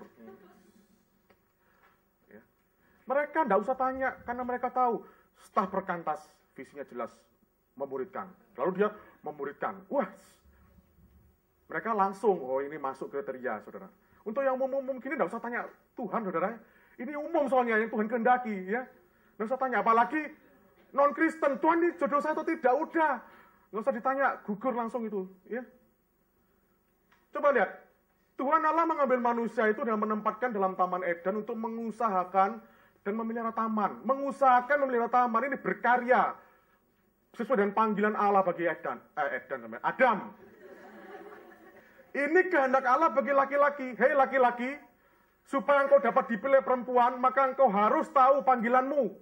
Kalau engkau belum tahu panggilanmu, engkau gak akan pernah dipilih oleh perempuan. Dan bahkan bikin pusing perempuan, saudara. Pindah sana, pindah sini, pindah sana, pindah sini. Bingung perempuannya, saudara ya. Kehendak Allah bagi perempuan dalam hal ini adalah menjadi penolong suami yang sepadan. Karena saudara, saya jelas tahu dipanggil menjadi staf perkantas, maka pilihan saya itu tidak mungkin di gereja, saudara. Karena visi gereja dan visi perkantas ada suatu perbedaan. Karena saya tahu Tuhan panggil saya di perkantas, pilihan saya di mana? Pilihan saya pasti di perkantas lah, anak-anak perkantas. Entah itu stafnya, atau anak KTB-nya staf, ya, pengurus PMK, pengurus TPS, semua dijelajahi waktu itu ya, saudara. Semua dijelajahi oleh saya, ya, digumulkan. Ngobrol gak cocok ya, dekat lagi gak cocok ya. Tapi pilihannya sudah lebih sempit, saudara. Saya tidak akan lihat di gereja, saudara. Ada orang yang dulu ada di gereja suka sama saya, saudara. Sudah tidak masuk kriteria langsung coret, cret. Tidak bisa, saudara. Di gereja sana. Bukan berarti anti gereja, tidak. Ini berkaitan panggilan. Maaf saya, berkaitan dengan visi. Karena saya jelas di sini. Ya. Karena beda nanti saudara, gereja sama perkantas beda. Kalau saya dapat orang gereja, dia nggak ngerti ritme perkantas, wah bisa konflik, saudara. Ini pentingnya. Oke, mengerti sampai di sini? Berikut yang kedua, next. Nah, menjadi serupa seperti Kristus. Pilihan kedua, siapa menjadi pusat hidupnya? Christ Center. Kristus pusat hidup.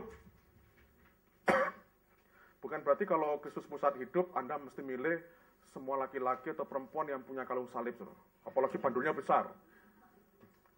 Mana-mana nenteng Alkitab. Bukan begitu, saudara. Ya. Tetapi Lordship, ketuhanan Kristusnya jelas. Ketaatan pada Kristusnya jelas. Contoh, saudara ya. Kalau di dalam perkantas, orang keturunan Kristus jelas, pada waktu anak KTB-nya bilang, Kak, aku tidak punya waktu KTB, aku hanya bisa malam jam 11 malam. Kakak mau? Orang punya keturunan Kristus jelas, demi pertemuan anak ini, aku mau pimpin. Jelas. Ngerti nggak saya? Keturunan Kristusnya harus jelas, saudara. Siapa yang diutamakan? Enak diri atau enaknya Allah? Kan gitu. Saya pernah, saudara, mimpin KTB, nggak bisa karena padat, harus KTB itu jam 5 pagi. Sulit. Kadang-kadang saya mesti ditotok dulu sama anak KTB, saudara. Ya, karena saya kadang-kadang tidur malam gitu. Tapi ya, pernah juga mimpin KTB, karena mimpin KTB orang tua-tua yang sudah kerja ya. Orang sudah kerja itu kan jam 7 malam, baru datang jam 8. Saya sendiri studi S2. Selesai kuliah jam 10 malam. Mau nggak mau KTB-nya jam 11 malam. Sampai jam 1 kadang setengah 2 pagi. Jadi sambil KTB ndelos-ndelos orang gitu, saudara ya. Kadang-kadang kalau sing kebablas tidur, saudara. Gitu ya. Keturunan Kristus ini nampak enggak di dalam ketaatan, saudara. Ini harus ya, jelas. Kalau tidak, coret. Ngeri? Kristen sih Kristen, Kak. Tapi ke gerejanya angin-anginan. Udah, nggak usah tanya saya, saudara. Nggak usah cari kehendak Tuhan. Tuhan ini cocok enggak? Udah, coret dulu, udah, nggak masuk hitungan. Next. Mengasihi Allah dan sesama, kasih agape, unselfish love. Orangnya murah hati enggak? Egonya yang diutamakan enggak?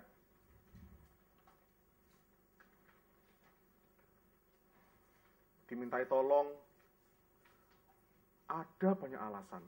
Ya kan, rumahnya jauh. Unselfish love. Ya, banyak orang yang egois, saudara. Banyak orang yang egois. Ya. Kalau punya motor tuh enggak pernah, kalau persekutuan ditumpangi sendiri. Ya kan? Enggak peduli yang lain itu bisa pulang atau enggak, kan gitu. Ini unselfish love. Di camp ini jelas nampak, saudara. Jadi kalau di camp, lihatlah jelas-jelas ya. Pada waktu makan siang dan makan malam. ada sarapan. Ya, kalau orang yang unselfish love, ya, itu gak peduli belakangnya, saudara. Ambil 2 ayam, 2 tempe, gak ingat belakang. Unselfish love. Berikutnya. Ini jelas memuridkan, memberitakan Injil. Ini jelas, saudara. Ya. Berikutnya. Bersedia sangkal diri, pikul salib. Tadi siang. Ini berapa kursi? Banyak kursi ya. Ini sebagian yang angkat saya sendiri, saudara. Dari sekian banyak kursi ini yang angkat saya sendiri. Tidak ada satu pun yang membantu. Lalu baru si April datang. Kak, kakak angkat sendiri ya. Dia pulang capek-capek siang. Saya tidak mau minta bantuan, karena dia sudah baru pelayanan, capek, lapar, saya tidak mau. Saya tahu dia mesti butuh istirahat sebentar, makan. Makanya saya tidak mau minta bantuan. Ya, tapi dia tidak unselfish love, saudara. Menawarkan bantuan, ayo kata bantu gitu ya. Ini patut masuk hitungan, saudara ya. Unselfish love dia. Pilihlah dia, gitu ya. Lumayan loh April ini, unselfish love ya. Ketaatannya ya. Nah, saudara ditanya, kakak angkat-angkat sendiri. April mesti tahu jawaban saya tadi. Ingat, April? Saya bilang, kita tidak perlu mengeluh. Tidak perlu mengeluh. Pikul salib. Kalau bagian saya, orang lain masih sibuk, dan saya harus kerjakan sendiri, karena ini bagian daripada saya. Udah nanti malam jadi pembicara, paginya angkat-angkat, ya kan? Jadi antara seksi perlengkapan, pembicara, semua. Kak Rika, semua, tidak mengeluh. Dalam hamil seperti itu, mesti ngepak sendiri. Tidak mengeluh. Bersedia pikul salib, pekerja keras. Kalau apa-apa sudah ngerengek, panas kak, mau KTB, hujan ya kak, udah. Nggak usah tanya saya, ini kehendak Tuhan atau tidak kak, coret. Jangan pilih teman hidup yang cengeng. Jangan pilih teman hidup yang malas.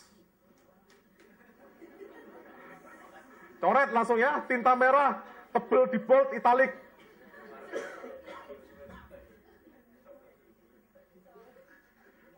Ya.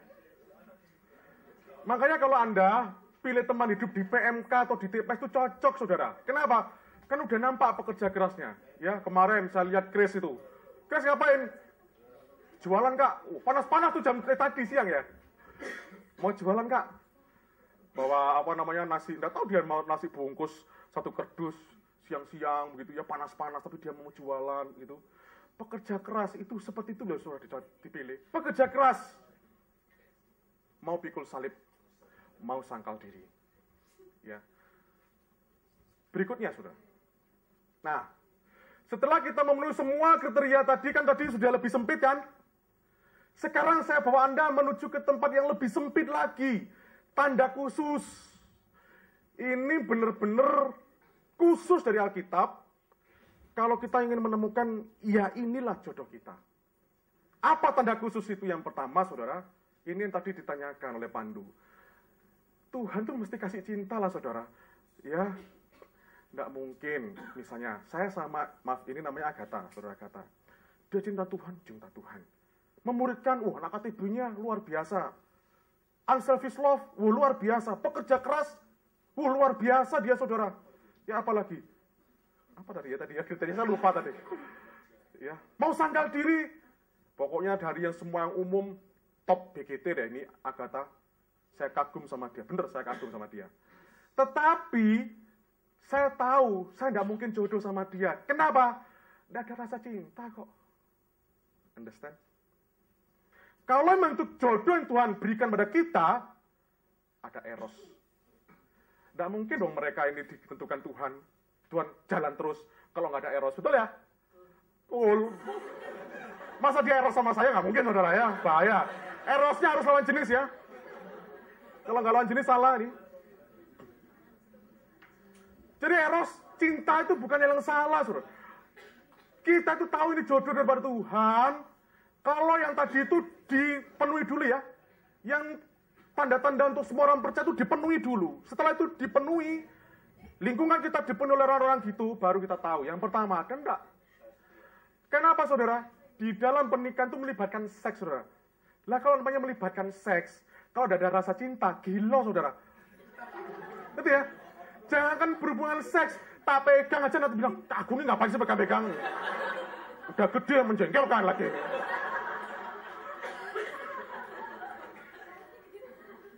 Tapi kalau ada perasaan cinta, saudara, meskipun gede menjengkelkan, ya udah Kak, ayo Kak, ya kan gitu ya. Kalau di mall, ayolah Kak, pegangan Kak, kan gitu ya. Kalau kita punya rasa cinta, saudara, kita mau deket berlama-lama dengan orang itu, saudara. Kalau nggak ada rasa cinta dengan mereka nggak mungkin bisa duduk berdua gitu. Pasti selisihnya 5 nih, saudara ya. Jadi eros itu salah satu tanda yang Tuhan berikan. Tidak salah dengan eros. Coba lihat, Kejadian 2 ayat 24b. Dan keduanya menjadi satu daging. Kalau nggak ada rasa cinta, nggak mungkin jadi satu daging. Kejadian 24 ayat 67b. Ishak mencintai Ribkah. Harus ada cinta. Kalau nggak ada cinta, coret. Kedua,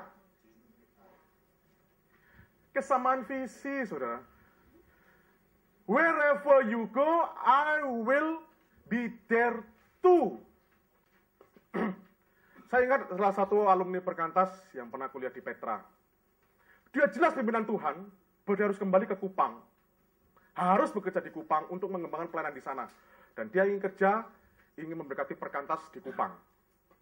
Pertanyaan pertama yang diajukan pada setiap perempuan didekati adalah, mau enggak kamu tak bawa ke Kupang? Enggak mau ngapain?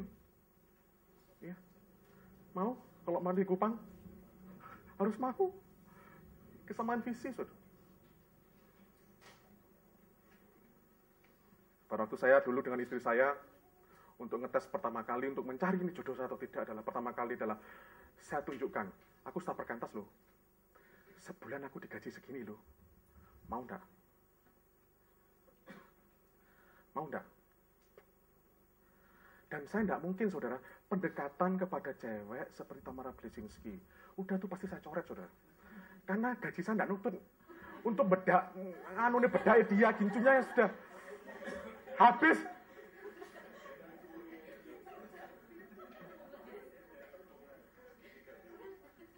Gaji saya itu 1,3, saudara. Ya, 1,3. 1 hari 3 jam, koma. Habis maksudnya ya. Nah mungkin, saudara. Maka pertanyaan saya, mau enggak kamu hidup dengan saya? Karena kalau dia mau hidup dengan gaji seperti itu, berarti dia mau mengerjakan panggilan itu bersama dengan saya. Wherever you go, I will be there too with you. Kamu sering tak tinggal loh jadi staf Perkantas. Waktu itu aku jadi staf mahasiswa kan. Aku main gini loh ya, gini. Mau?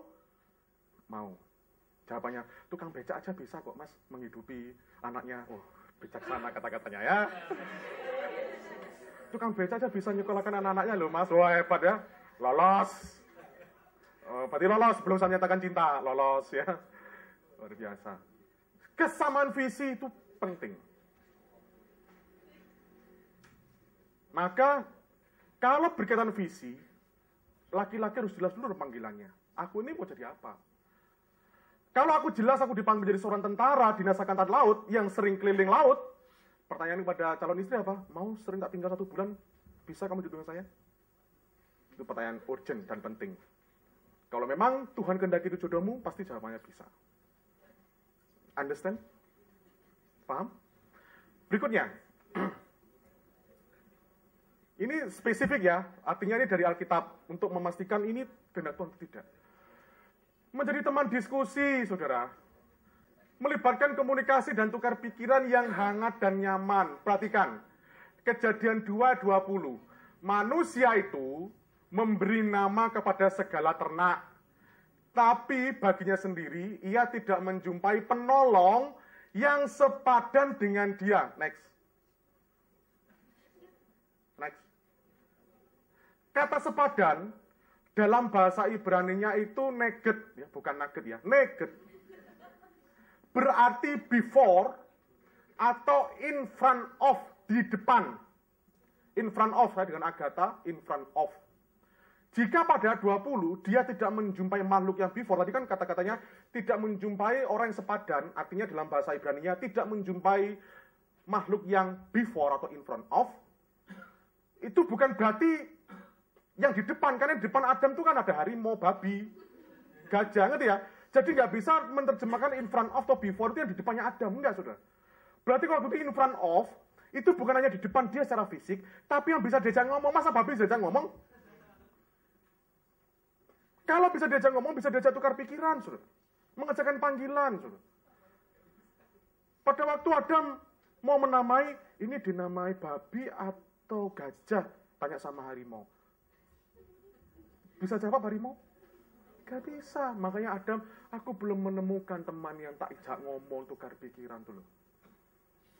Maka Tuhan ciptakan Hawa supaya bisa diajak diskusi dan tukar pikiran.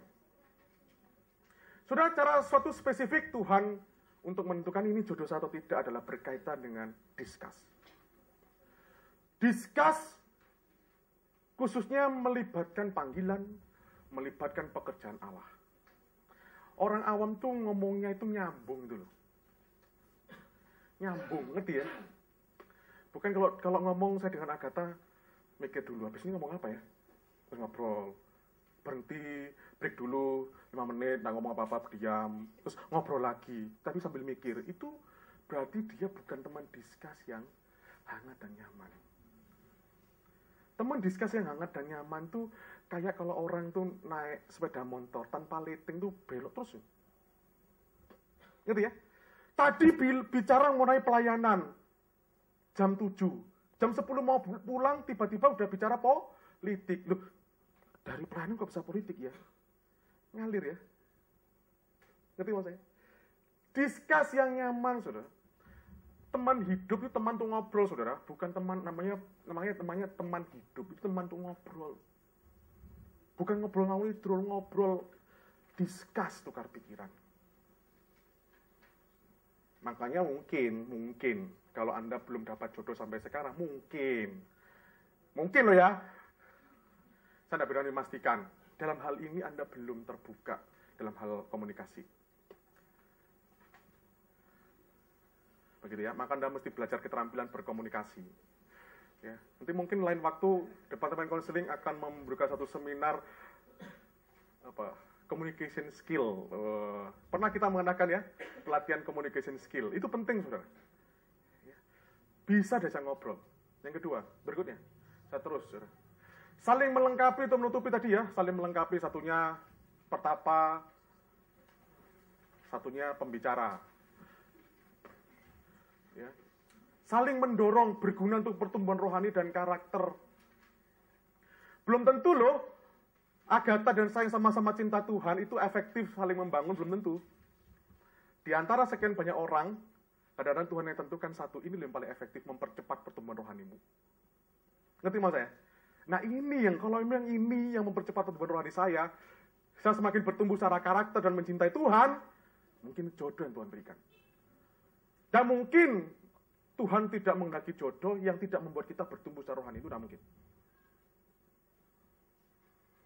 Bertumbuh secara rohani dan karakter tadi, berubah bukan? Aku mau perubahan, pertumbuhan karakter, dan sebagainya. Ya, segala satu halal bagiku, tapi bukan semuanya berguna. Oke, berikutnya saya cepat. Menimbulkan sukacita dan kemuliaan Allah. Kalau sudah memang itu jodoh kita, menimbulkan sukacita lah, saudara. Ya, my pain will go away, my sorrow will go away. Ya, bikin hidup lebih hidup, seneng bersama dengan dia, kok sukacita, enak gitu.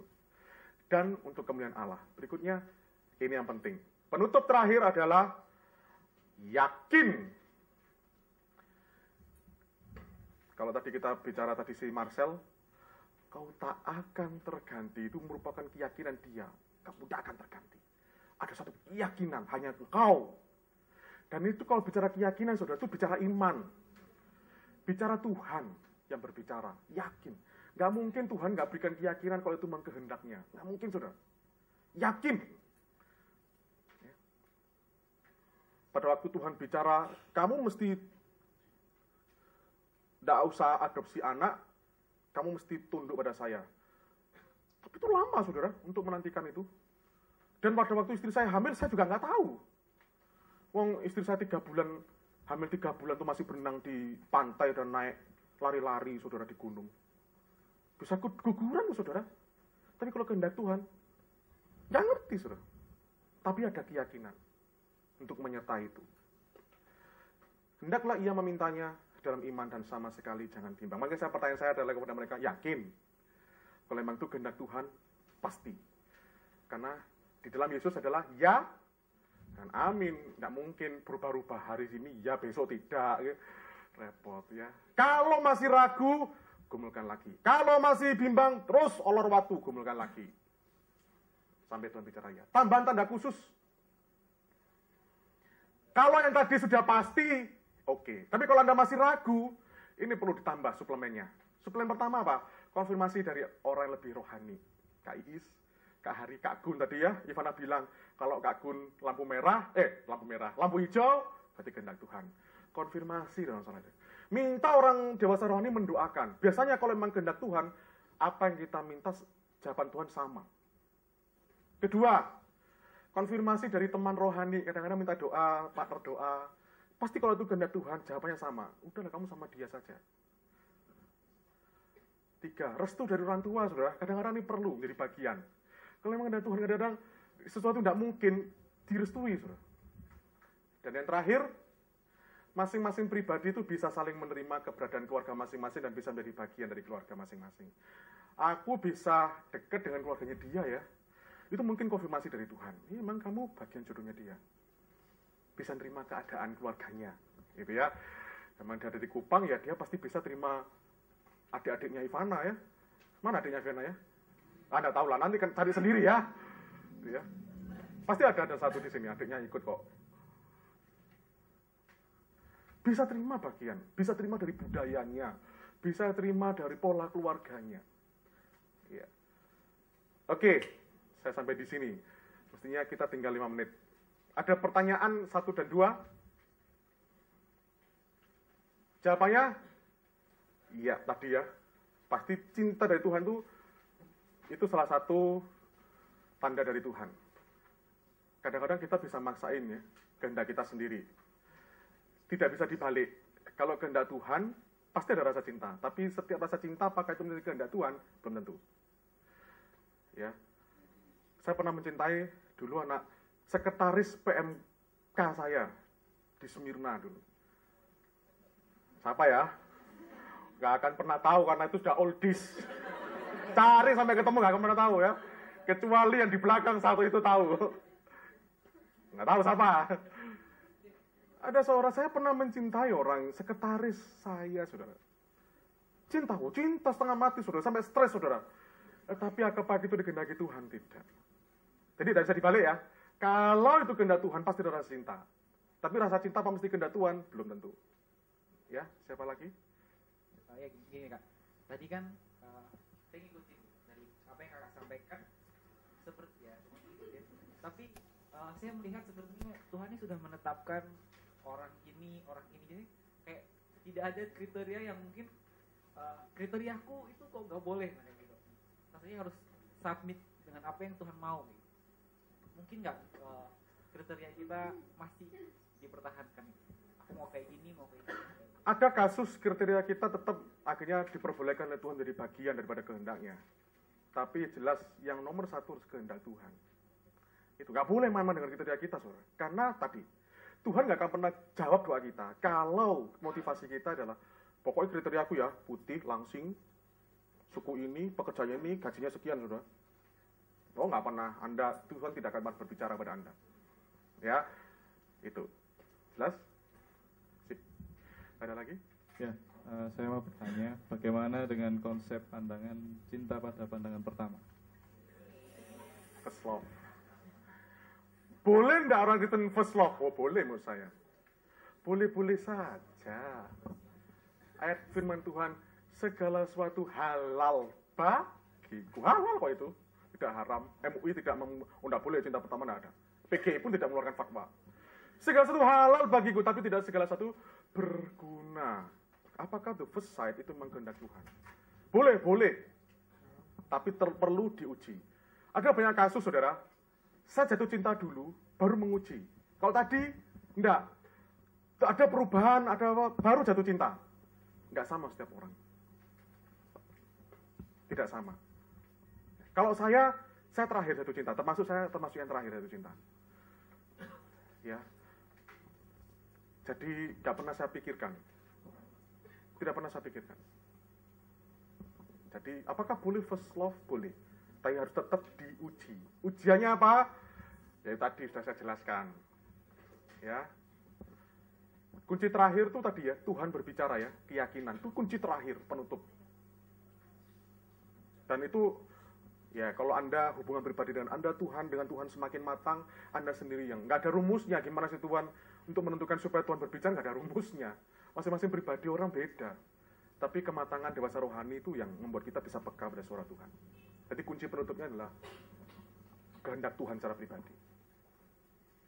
Ya, jadi boleh first love. Tak apa-apa. Ada lagi? Ya. Nama? Mike.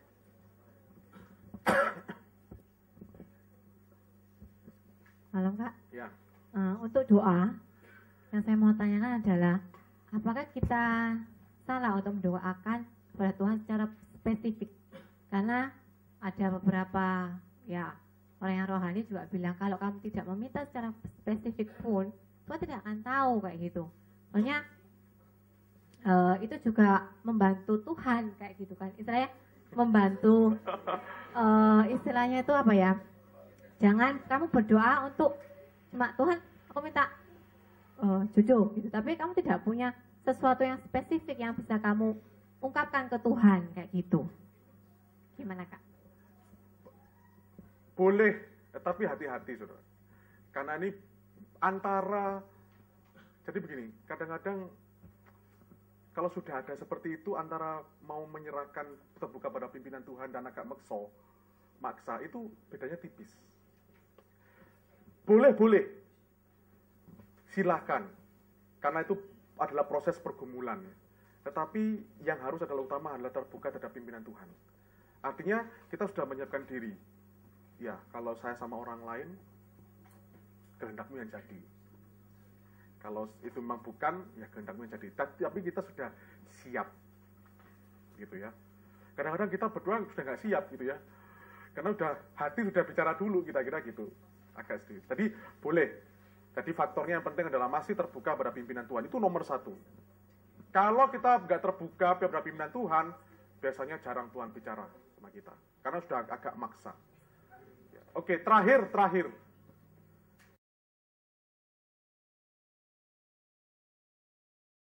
Masing-masing beda, saudara. Ya. Kalau mereka bergumul dulu baru pacaran. Jadi tujuan utamanya sekali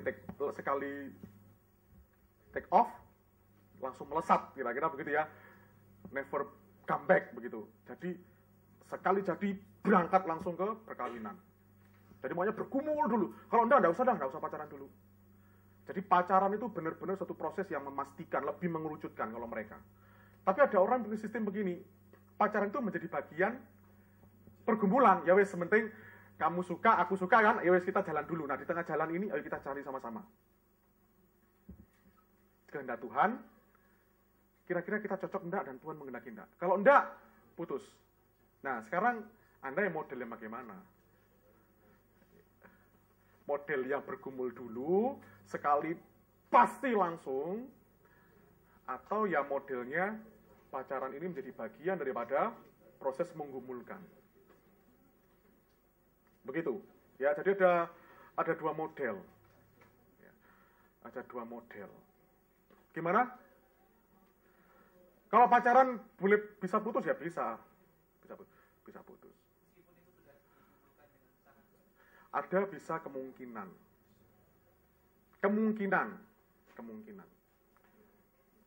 Jadi kalau kasusnya mereka, ya kita lihat aja endingnya.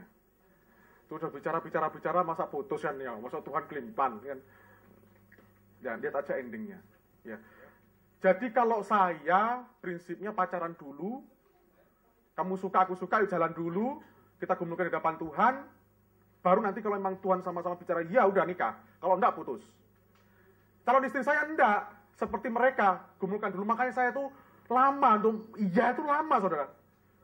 Jadi antara saya menyatakan cinta, sampai benar-benar ya jalan, itu lama, saudara.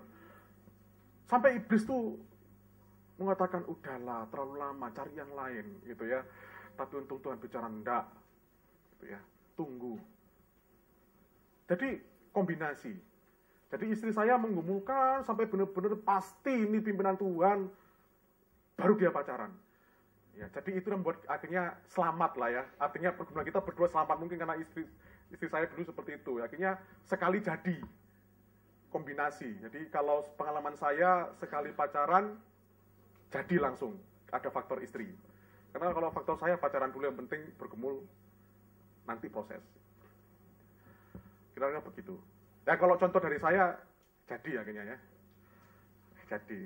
Dan punya anak kan sekarang. Satu. Oke, kalau ada pertanyaan nanti Anda bisa ya udah terakhir bonus. Waktu berdoa mengumpulkan sendiri kan tadi udah. Waktu mendoakan bersama itu apa bedanya mendoakan sendiri-sendiri, mendoakan bersama, kemudian pacaran. Soalnya kalau saya lihat dengan Kak Ivana kan akhirnya sama aja.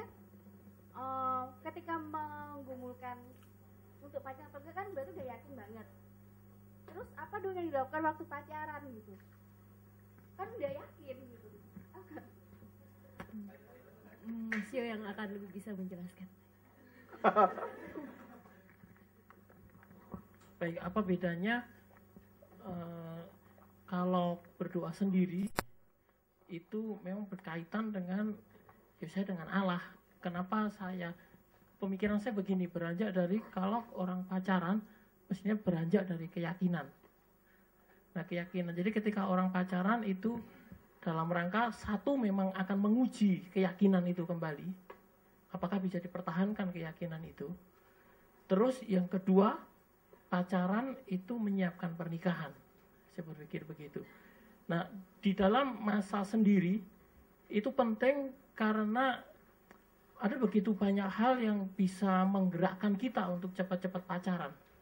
Jadi masa sendiri itu masa yang sebenarnya lebih menenangkan secara emosi, mendengar Tuhan dan sebagainya begitu. Tapi itu sendiri dengan Allah, menguji saya sendiri.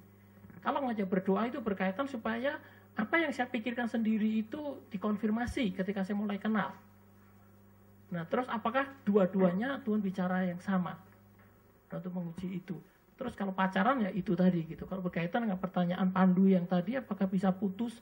Saya sendiri percaya dan meyakini bahwa pacaran masih bisa putus. Kalau sampai menikah itu nggak boleh lagi berkata putus. Tetapi pacaran pasti bisa putus. Tapi pacaran harus didasari kepada orang yakin bahwa ini kehendak Tuhan.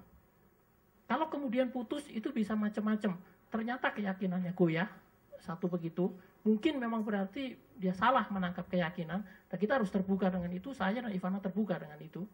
Yang kedua, kalau salah satu nggak mau taat. Itu bisa begitu. Semoga menjawab. Ya, puas. Jadi kalau apa bedanya proses pacarannya kalau gitu? Proses pacaran menyiapkan pernikahan isinya. Tapi kalau startnya itu jadian dulu baru itu pacaran, itu berarti isi pacarannya adalah menggumulkan ini benar atau tidak. Bedanya begitu. Kalau mereka isinya adalah menyiapkan pernikahan. Ngerti? Jadi isinya pacaran apa? Ya seperti itu, nanti program berpacaran berikutnya akan diterangkan ya. Bicara mengenai nanti kamu yang ke Solo atau kamu yang ke Surabaya. Nah, itu pasti isinya begitu. Isinya pasti begitu itu ya. Nanti kamu, nah pasti gitu pergumulan terberat mereka nih ya. Itu salah satunya menyiapkan pernikahan. Nanti kalau menikah kita sama-sama tetap jadi staff atau enggak? Rumahnya mau tipe berapa, tingkat berapa? Itu yang disiapkan. Waktu saya kan kalau saya faktor kombinasi, lalu apa isi pacaran saya? Isi pacaran saya seperti itu. Misalnya pertama ya, berapa lama kita mesti menikah, waktu menikah? Ya, istri saya bilang setelah saya lulus langsung menikah. Oke. Itu isi pacarannya. Kalau yang kedua misalnya, lalu kita nanti tinggal di mana? Lalu ketiga nanti kita mesti nabung berapa untuk perkawinan. Model perkawinannya bagaimana? Mau adatmu atau adatku? Jadi saya benar-benar mempersiapkan ke nikahnya. Karena faktor istri saya yang hampir sama dengan mereka, ya, yang kalau nggak yakin nggak akan menolak cinta saya. Gitu. Kalau saya masanya agak bonek gitu ya. Wis pokok podo sukae jalan dulu, pikir nanti. Nah itu ya. Baru bergumul, itu model saya, saudara. Lebih bonek dari Mas Yo. Ya, berbahaya. Oke, kita tutup dalam doa, saudara. Mari kita berdoa.